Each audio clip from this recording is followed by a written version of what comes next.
After seeing the process of making artillery shell steel knives in Taiwan, I finally understand why Taiwanese kitchen knives are so famous worldwide. They select military artillery shells to forge just one knife.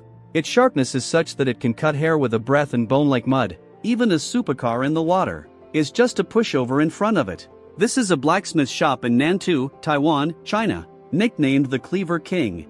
The Cleaver King has his own special blacksmithing treasure. This is an artillery shell casing, a rare piece of hardened steel left over from 1958. The first step in making a shell casing knife is for the worker to clean the cut surface of the casing, to remove the uneven texture created by the gas cutting, preventing cracks later on. Next, I start the cutting machine.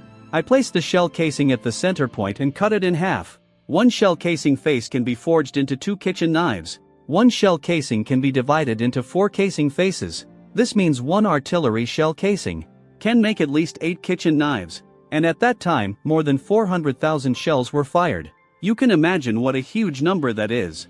In the blink of an eye, the worker knocked out the knife handle. Although this step looks a bit rough, the craftsmanship is quite sophisticated. You see, the shell casing is made of medium carbon alloy steel. Its hardness and toughness are extraordinary. Compared to knife tools made of ordinary metal, it barely needs the folding steel technique to compete with them. At this point, the blade has undergone a significant change. He then hammers the handle. After hundreds and thousands of repeated hammerings, the blade has reached an unprecedented thickness.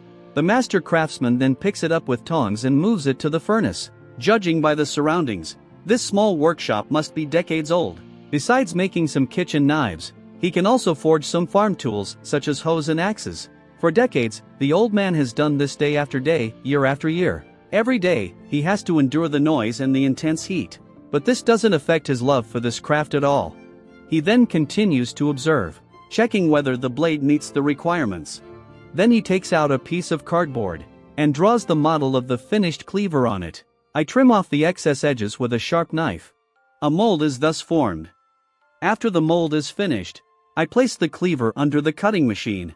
I cut off the excess edges. Now it looks more like a knife, doesn't it? I move it to the front to measure the dimensions. First, I check if the blade has reached a certain width. Then, I take the template from earlier and place it on top. This way, I can see if the cleaver matches. If there's any deviation in size, I need to mark it and cut it off.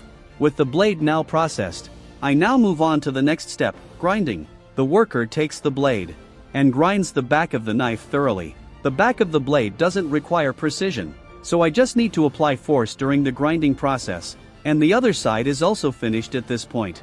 Now let's take a look at the general shape of the blade. The dimensions are consistent with the finished product. It seems the old master is satisfied with this cleaver. Now on to the next step, sharpening the blade. First, I'll use the angle grinder to thin the blade. I need to maintain a consistent speed to thin the entire blade evenly. This is the rough grinding stage. It's considered the first sharpening process for a kitchen knife. Now, I'm starting the second sharpening process. Compared to the first, this is done entirely by hand. With each push forward, a piece of metal shavings falls from the blade. He needs to push it forward hundreds of times to thin it from thick to thin, to be able to get such a sharp edge. You said both the top and bottom are iron. Why is the top harder? Now starting the third sharpening. The old man is seen scraping the edge continuously with a file. With every movement, some residue scatters. Compared to the first 2 steps, this process seems more refined. With the sharpening complete, I'm preparing for the quenching process. It seems I'm not heating the entire blade. I'm only heating the edge before putting it in the oil. This is quite different from the laminated steel process. Quenching the metal is mainly to reduce the steel's brittleness. This allows the steel structure to achieve optimal toughness. Next, I'll insert the tang into the furnace to heat it. Then I'll take out another important component, the handle. Since the metal piece on top isn't very secure, I need to do some simple touch-ups. Then, while it's hot, I insert the blade into it. It's a bit baffling, though. Isn't the old man's hand burning holding the blade like that? Fortunately, the installation process seems to be going smoothly. A moment later, the handle is attached to the blade. Now comes the craftsman's favorite process. How can a handmade iron knife be without a mark? The famous Cleaver King's mark was just nailed on by the master craftsman. Now, let's begin the fourth step, sharpening. No wonder this knife is so sharp.